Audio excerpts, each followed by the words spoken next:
This is a setup demonstration for the Geek Vape Creed RTA. Inside the box, in addition to the tank itself, you will also find two alternative airflow caps. We'll go over these a little bit later on, as well as a box that will contain spare replacement glass. The one that comes pre-installed is a 6.5 milliliter bubble glass, and the straight glass that comes extra is a 4.5 milliliter capacity, as well as an alternative 810 style drip tip and a 510 style drip tip, if you prefer the smaller size mouthpieces, and a bag that contains replacement seals for your tank, as well as an 810 to 510 drip tip adapter, so you can use that 510 mouthpiece, spare screws for your build deck, and a little silicone plug so that you can run the device in single coil mode if that's your preference versus a dual coil build. And then also inside this bag was this little try tool, which I've already removed because I'll be using it to demonstrate installing coils on the tank. Also, underneath the foam insert where your tank will be resting when you open the box will be a user manual from the manufacturer. Let's take a look at the tank itself. At the top, you have the pre-installed and matching to the color of the tank you purchased mouthpiece. The style of mouthpiece is such that the O-rings for holding it in place are actually located inside the top cap of the tank as opposed to on the mouthpiece itself. The top cap to remove for refilling your tank. You have this nice knurling on top, so just go ahead and unscrew that section from the top, which will expose your center chimney and a fill port on either side of that. To access the build deck and open up to remove the glass, you'll go ahead and take your airflow control base off here and unscrew from the rest of the tank, which exposes your build deck here. And to remove the glass, you can simply put one finger in the cap here and your thumb on the outside and press. And if it's sticky, just kind of gently go around until it releases. And then to put it back into place, just press like so. Now let's take a look at the build deck itself. I currently have installed here the airflow cap that restricts all but the under the coil airflow. That can be removed and replaced with either of the side airflow air caps as well. There are notches on the build deck here that will help you to line up the cap that does not have side coil airflow, but otherwise you can see that there's the cutout shape so that it will sit in place just like so. Now this will allow side airflow here as well as the under the coil airflow. I personally prefer to use the cap that only allows for the under the coil airflow. It does restrict the airflow a little bit, but it can help to get the best flavor possible out of your setup.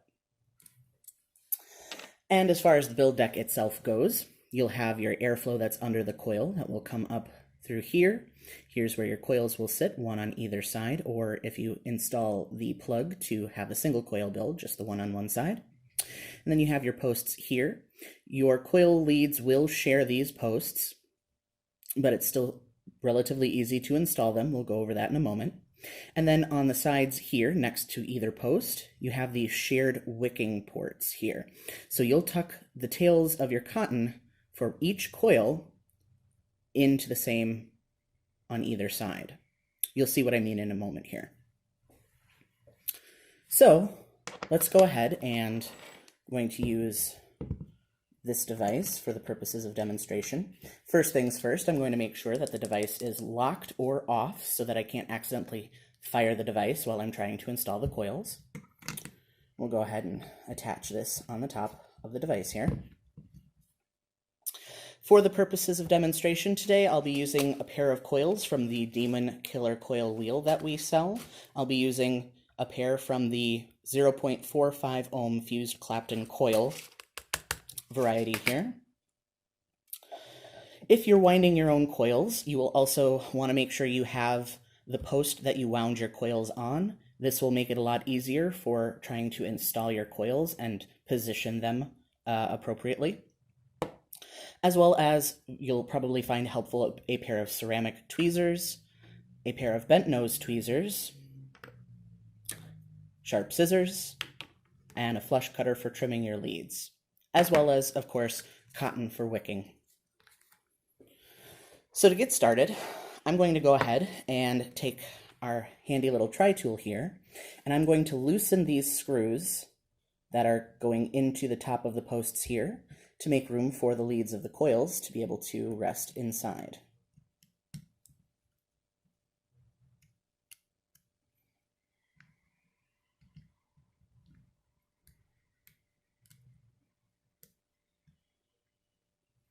Like so.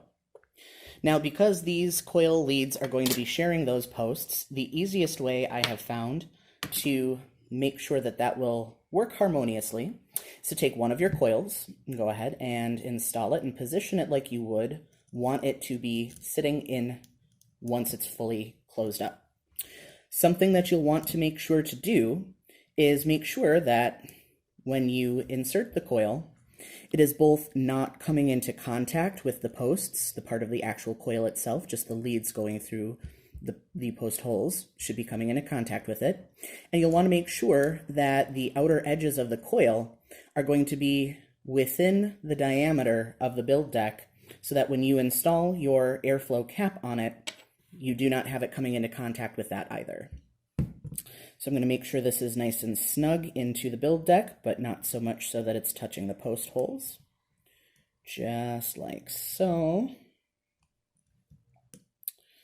And then I'm going to go ahead and, without tightening anything down, I'm going to trim the leads on my coil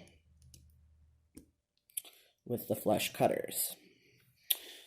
So let me position this so you can hopefully see what I'm doing here. So I'm going to go in and, using the flush cutters, come up from above, and I'm going to cut it absolutely flush with the post.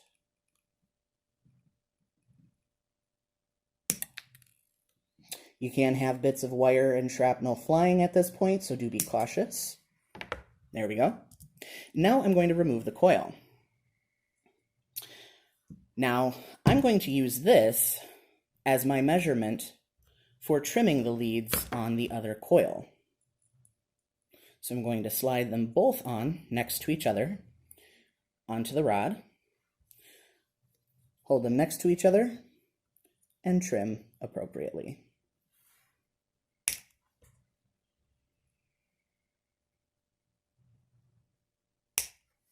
There we go. Looks like I didn't quite get this one flush, so I'm going to trim it to the same length as the other coils leads here. There we go. And then you'll have a pair of coils with identical leads. Now comes the part where we're going to actually install the coils and tighten them down. I'm going to make sure that these post screws are loosened enough that both sets can fit.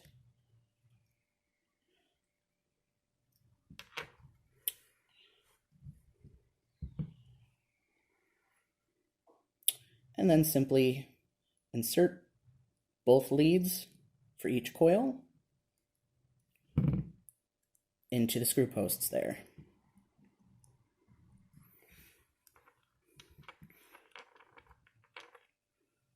Making sure, once again, that they're not touching the posts themselves and that there is no lead protruding on the other side of the post hole. You should have those leads sitting flush just long enough to get your coils secured into place. And then I'm going to hold them still with my thumb and forefinger while I tighten down the screws.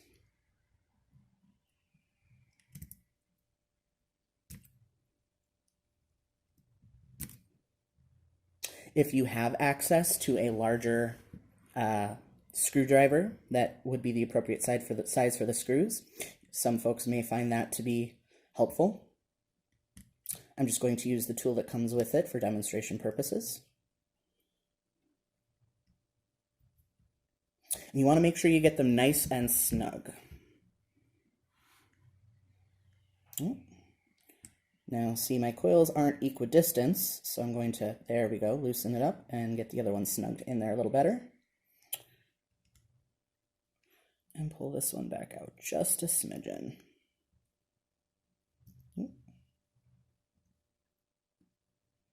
This is something that becomes much easier with practice. I personally don't tend to use rebuildables super often, so it has been a little while since the last time I've installed coils. But it's kind of like riding a bicycle. Once you learn how, you don't really tend to forget easily. There we go.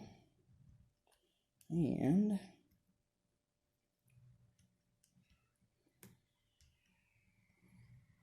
there we go.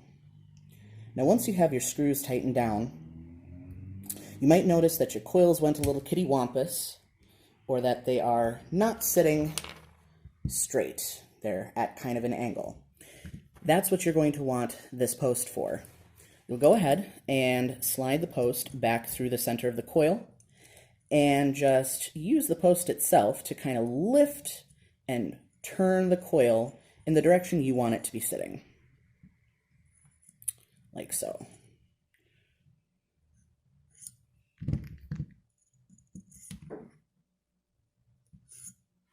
There we go.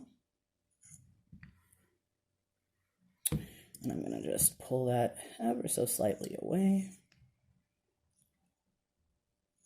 Here we go. There we are. So, what you'll want to see once you've finished installing your coils is that they are sitting level this direction. You can look down through them like a pair of goggles. And when you look at the build from the top, the coils are equidistant from the center posts and not touching the center posts. Now the final true test, before you even want to start heating your coils at all, is going to be to take your airflow cap and place it over your build, because that's where it will be eventually once we have everything all set up, and make sure that the coils are not coming into contact with that airflow cap.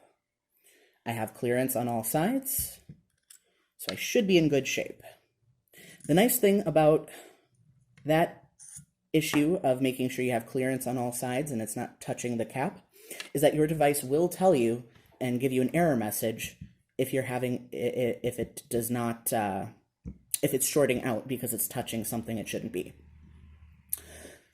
So I'm just going to double check that now my screws are secure and in place. There we go, that one was a little loose. And now I'm going to go ahead and turn the device on and take a look at what it's reading. So it's asking if it's, yes, it is indeed a new coil. So at this point, you're going to want to make sure you turn the wattage down on your device significantly, because what we're going to do is we're going to pre-fire these coils a little bit, make sure that they're glowing evenly and from the inside out. Now to do that, we're going to pulse the fire button. So I'm going to hold it down for a few moments and let go. Hold it down, let go. You just want to slowly bring them up to temperature. You might notice a bit of a smell as these start to heat up, getting the coils ready to go. That is normal. Now you can see, and this is where the ceramic tweezers will come in handy. You can see that this coil on the underside here starting to light up, but on the top, it's not really starting to light up at all. And on this one, we've got a hot streak going through the side. So this is where you'll want to pinch the coil with your ceramic tweezers as you hold down the button and are heating it. Pulsing, pulsing.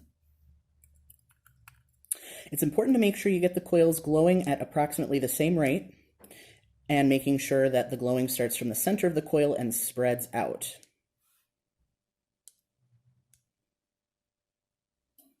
So just go ahead and fiddle with them, being careful and gentle.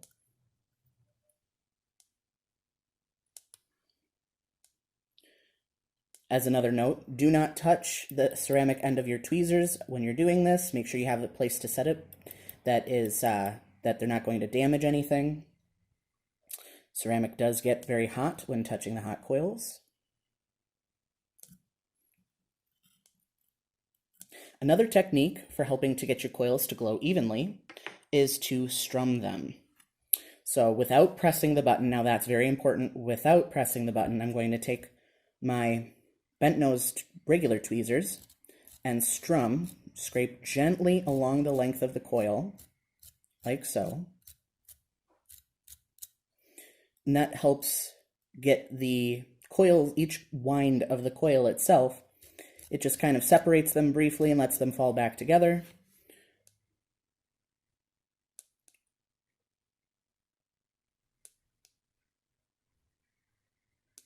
And here we go. Now you can see they're starting to glow. This one's glowing a little off center and one end isn't really lighting up. So let me give it a little more attention here.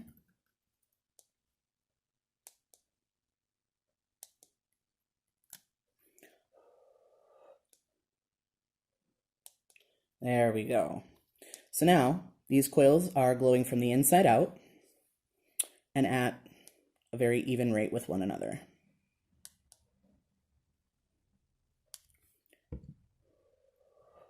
So now we're going to go ahead and let those cool completely.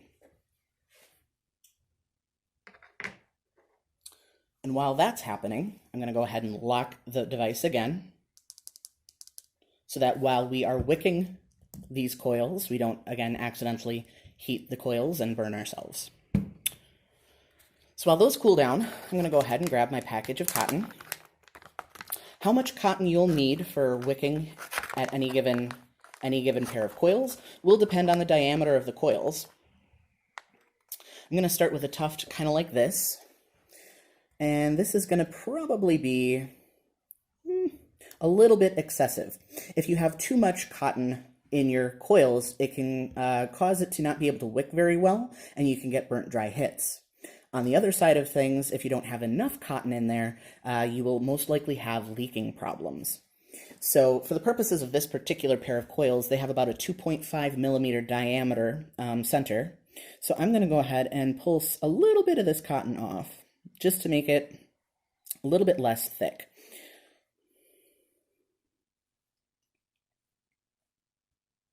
There we go.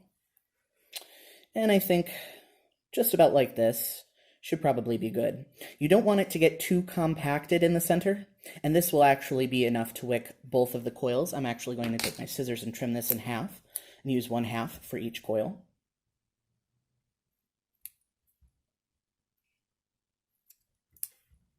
There we go. You want to make sure you leave enough length that the tails will be able to go down and into the wicking port holes on the sides of the deck. So now the coils are most likely cooled down enough to be able to be worked with. So I'm going to take one of my tufts of cotton and I'm going to grab one end and I'm going to twist it into a point, and I'm going to try and make sure I compress and twist as small amount as possible, just enough for me to be able to push it through the coil and grab it on the other side so that you can maximize the amount of cotton that you have for actually forming your wick. So that should be good. I'm going to go ahead and, nope, not quite. This might actually be just a little bit too much cotton yet. There is a fair amount of trial and error involved. Don't be surprised if it takes you a couple of rewickings to get it down pat for just how much you need for the coils of your build and to keep the device's wicking ports filled enough to prevent leaking. Go ahead and give it another shot here.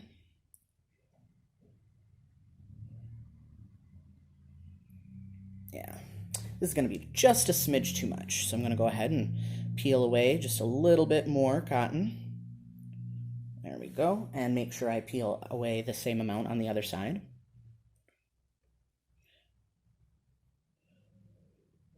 There we go. Let's try again.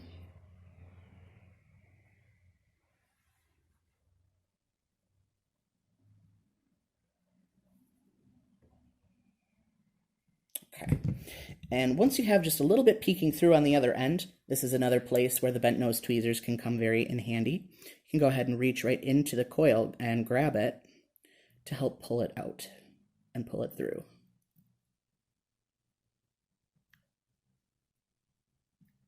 There we go. Now I should be able to grab it. Now you do want it to be pretty snug, but you don't want it to be to the point, now see, this is probably still too much cotton because as you can see, as I'm tugging this through, it's nudging my coil over instead of passing through.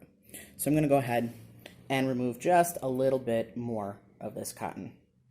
It's been a while since I have used this particular RTA. I've really been enjoying my Falcon King lately, and I've gotten kind of lazy about building my own coils. There we go. Let's try this one more time.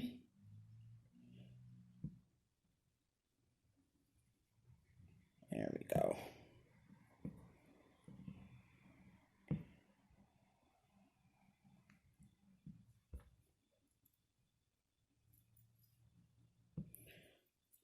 And don't be afraid to hold your coil in place with your tweezers to help make sure you can get your cotton to come through. There we go.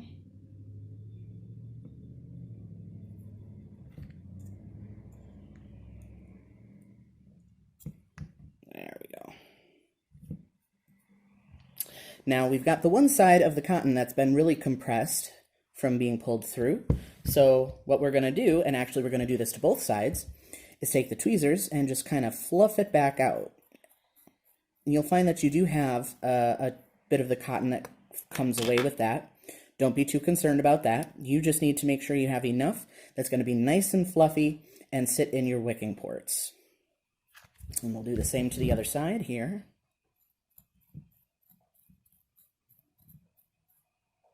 There we go.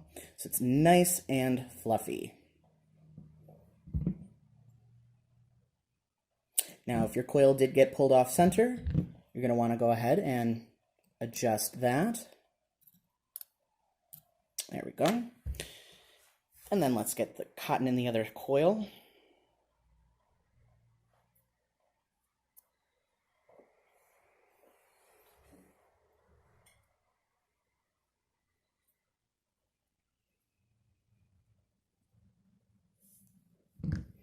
Okay.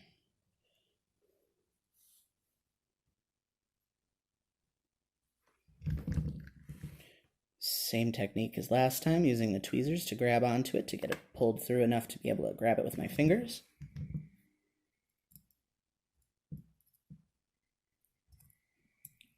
There we go.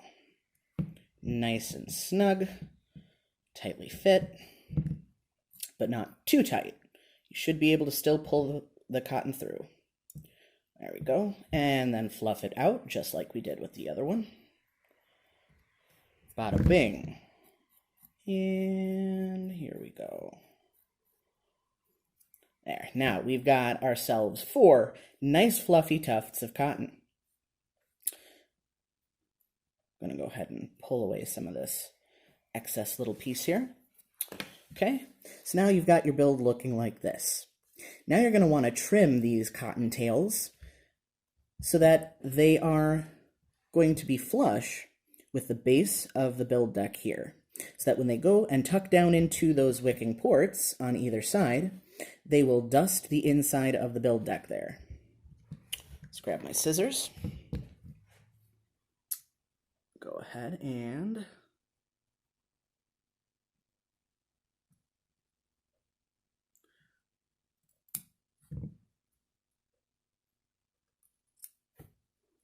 trim.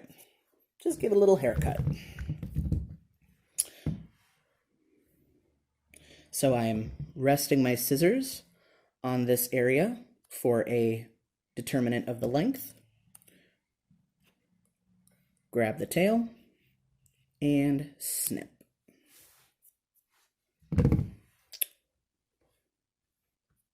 This is just what works for me. You might find other folks with this particular tank find that a different method works best for them. It's just the kind of thing you need to play around with and figure out what works best for you. But this is a good place to start. There we go. Now we've given it its little haircut. Now from here, we're going to need those metal bent nose tweezers again to tuck them into place. So I'm just going to go ahead and grab the tails here and tuck them in on either side. Okay.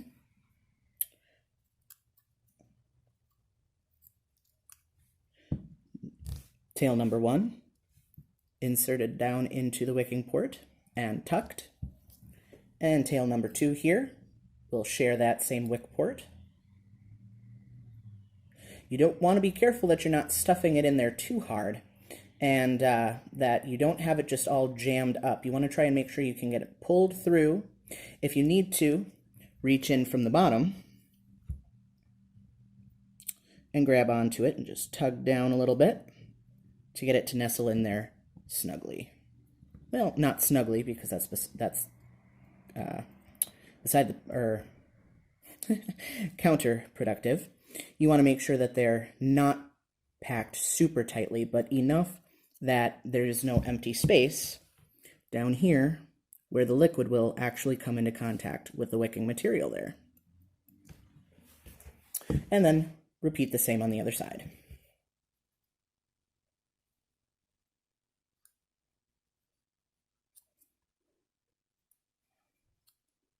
For either wicking port, I like to start with one tuft at a time, instead of just trying to take the whole thing and push it all down in there. That gives me space down at the bottom to go ahead and try to arrange that to spread it out so that it is taking up the whole wicking port base.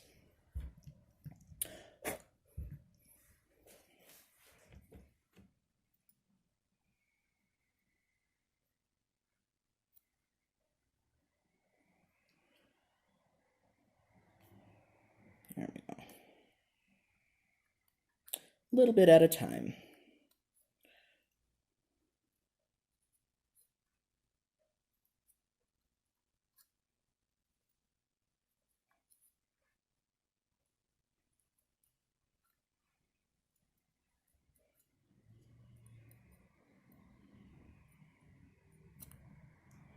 There we go.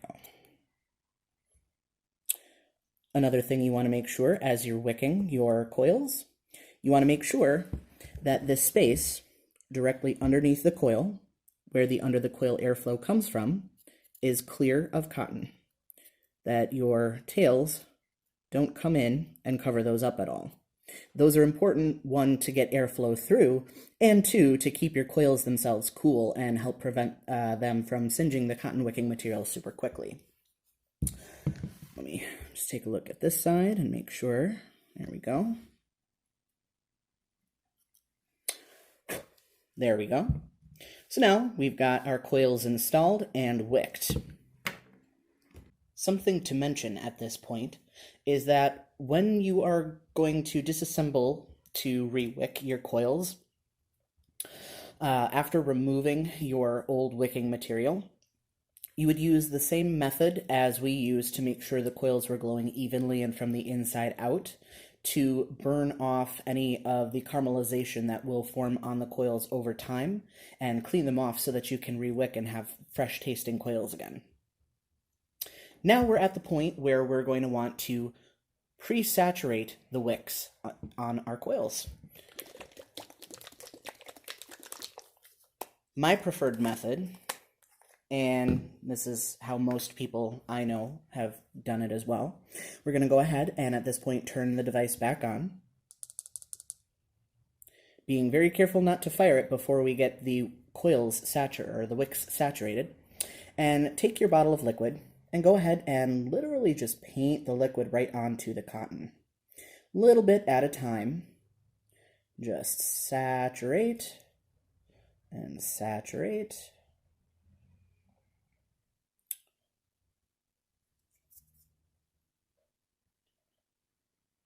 Just like so. The idea here to get started is to make sure that you have some liquid, and you can go ahead and put some right across the top of your coils so that it will soak into the wicking material that is in the center of the coil. And once you've got your first round on, maybe throw in a little extra on of a second round to get things going. Then what you're going to do is similar to when we were pulsing the coils, making sure they were glowing evenly, we're going to pulse again, get it to produce a little bit of vapor, and then keep applying more liquid. This is going to encourage the flow of liquid to get started in your wicks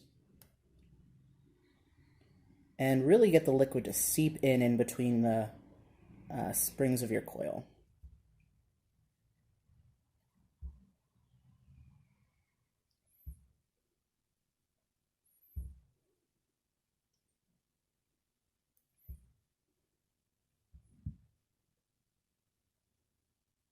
Really just want to make sure everything is good and thoroughly saturated.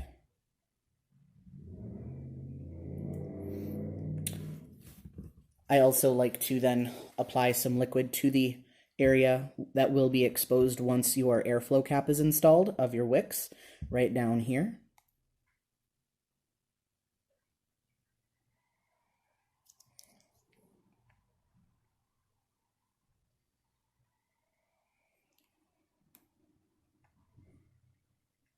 We just want to make sure they are good and juicy.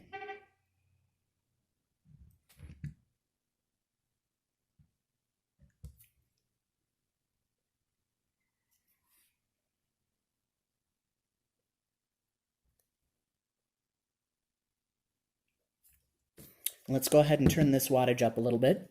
Now, this build is reading at 0.22 ohms, so I'm going to turn it up to about 50 watts for the purposes of getting this going, and adjust it from there once everything's all assembled. There we go, and you can see she's vaping now. So, I'm going to go ahead and take that airflow cap of whichever choice you select, and go ahead and reinstall that. You might find you have a little bit of liquid that kind of seeps out if you've really got your coil or your wicks good and juicy, and making sure that there's still no contact in there. Let's go ahead and tap that fire button a couple times. Nope, no atomizer short error message, so we can go ahead and reassemble everything. Go ahead and get the tank section itself back into place. Now, anytime you're going to open the top cap to refill the tank, before you do so, you're going to want to go to your airflow base here and make sure your airflow is closed before opening it up and while filling it. That's to maintain the pressurization inside the tank. If you don't do this step, you are very likely to have leaking problems. So I'm going to go ahead and close that airflow area right now, and then I'm going to go ahead and fill up the tank. I'm not going to fill this all the way up, simply because I don't know that I'm going to get through all this liquid over the course of the rest of the day, and it doesn't take a full tank to demonstrate the functionality. Go ahead and get that in there. And then we'll go ahead and replace the top cap section, making sure obviously not to cross thread, but making sure it is finger tight. Get the mouthpiece back in place, and then we can go ahead and reopen that airflow control base. And at this point, she should be ready to rock. I think 50 watts is a little bit on the low end for this build, so I'm going to try bumping it up to about 70 or so.